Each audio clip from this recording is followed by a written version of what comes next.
What's up, guys? It's Benny. Hope you had a rocking new year and a great kickoff to 2026. President Trump at Mar-a-Lago with Melania. Stunning. The two of them looking great. Melania beaming. Donald Trump saying that his New Year's resolution is peace on earth. President Trump and Melania, the most glamorous presidential couple we've ever had. But Donald Trump not just saying that. Donald Trump saying peace for everyone but Somali.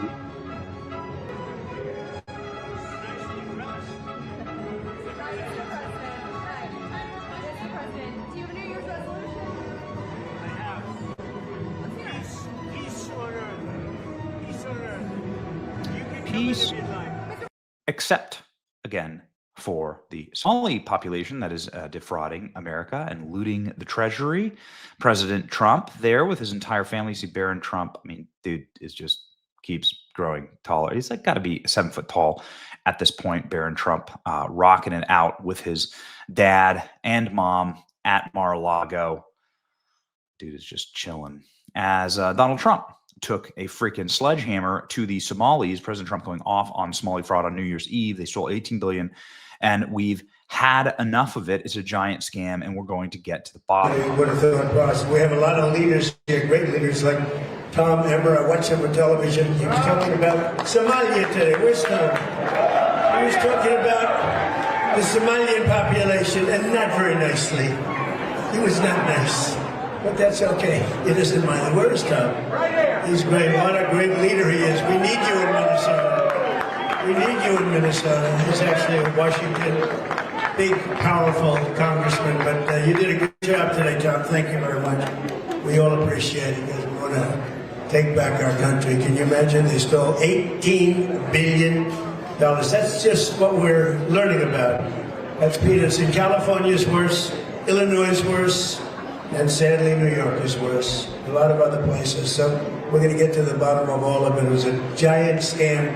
Other than that, we're going to have a great New Year. So President Trump clearly locked in. I think something very, very big is coming in Little Mogadishu, known as Minneapolis. If President Trump is talking about it on New Year's Eve, which, of course, this is supposed to be a celebratory evening, many members of the administration there, Trump saying we're going to get all that money back. How's he intend on doing that?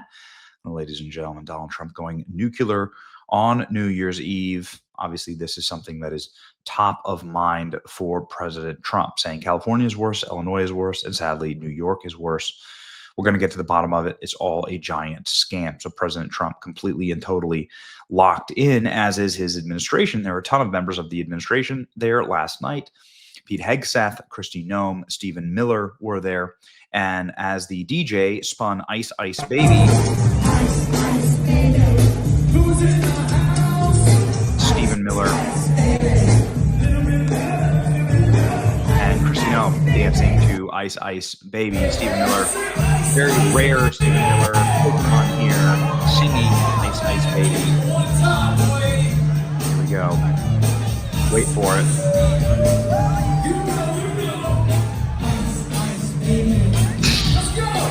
So you can kind of see for the first time, maybe in history, a little crack of a smile on Stephen Miller's face. We have a Scorched Earth, a Stephen Miller rare Pokemon collection for you at the end of this video of the administration being absolutely and totally cold-blooded when it comes to the Somali fraud issue. This is something that is clearly going to be top of mind, and it already is.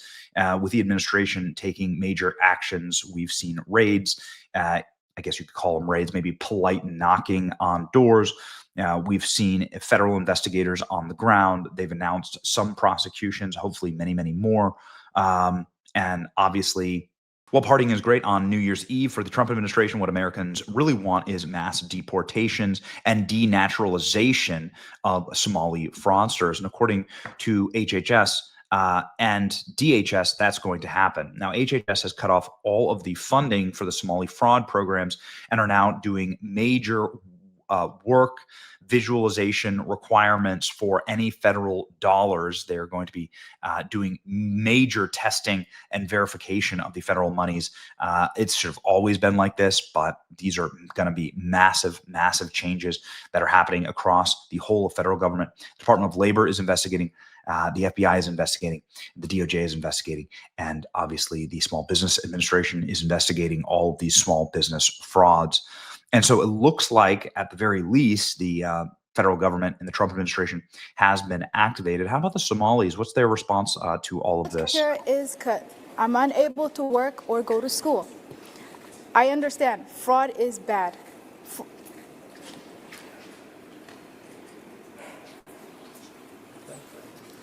This is real. This is not an SNL sketch.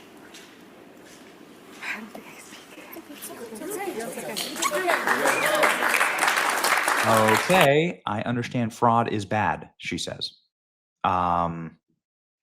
Okay, thanks. But like, what are you going to deport? Are you self-deport then? Like, how exactly are you going to fix that? It's just nice to see. Like, again, I know there's going to be plenty in the comments, and I join you saying, great, have a party, but let's get to work actually fixing the nation. It's obviously something that is far more important than anything that's happening at Mar-a-Lago, is ensuring that the federal budget isn't half fraud to people that hate our nation. There was a Jesus painting that was painted at Mar-a-Lago last night. That's cool. President Trump, obviously, auctioning this off for charity for St. Jude's. That's for a good cause. It's to be commended. Obviously, good to put Christ at the center of these things. But there's a lot of Bible verses about making sure that foreigners don't take over your land. Like Deuteronomy is a good example of this. Make sure that foreigners don't take over your land and that you don't let too many foreigners in. Otherwise, they will become your master. Ladies and gentlemen, President Trump taking in the fireworks at Mar-a-Lago as well, standing there with Melania. A stunning also demonstration at the Washington Monument to kick off America 250. So again, like a broad and patriotic evening with the direct laser focus on the real problems here, which is the fraud that has been exposed in our nation. And obviously, that's what the American people care about: fixing, deporting, denaturalization, and getting back to this America. Just to let you know that the administration is locked in. Here's Stephen Miller, my favorite Stephen Miller hit, on the Somali fraud, explaining exactly what the administration is about to do. Now we just got to go do it.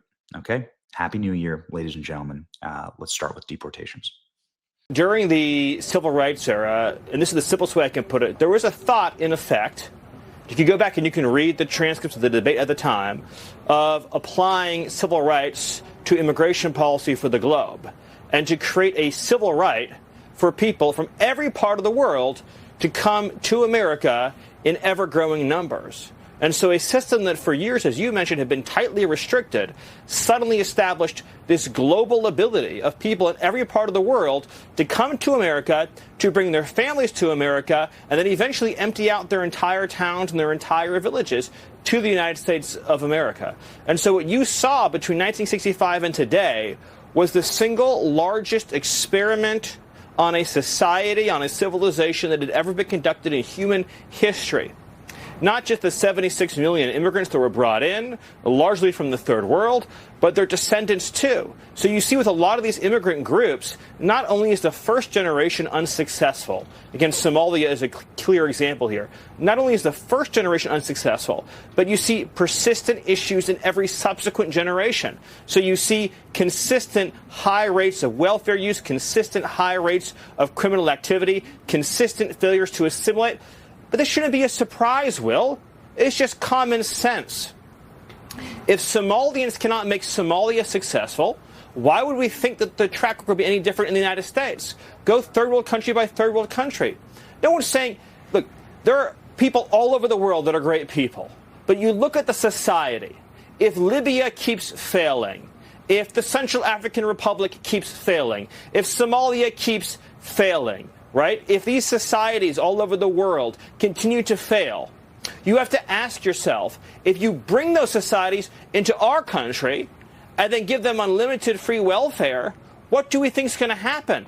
You're going to replicate the conditions that they left over and over and over again.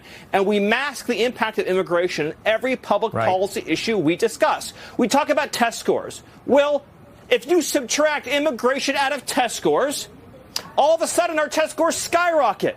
If you subtract immigration out of health care, all of a sudden we don't have nearly the size of the healthcare challenges our country faces. If you subtract immigration out of public safety, all of a sudden we don't have violent crime in so many of our cities. Issue after issue, we talk about these things as they just happen to us. The schools just suddenly fail. Violent crime just suddenly explodes. The deficit just suddenly skyrockets. These are a result of social policy choices that we made through immigration.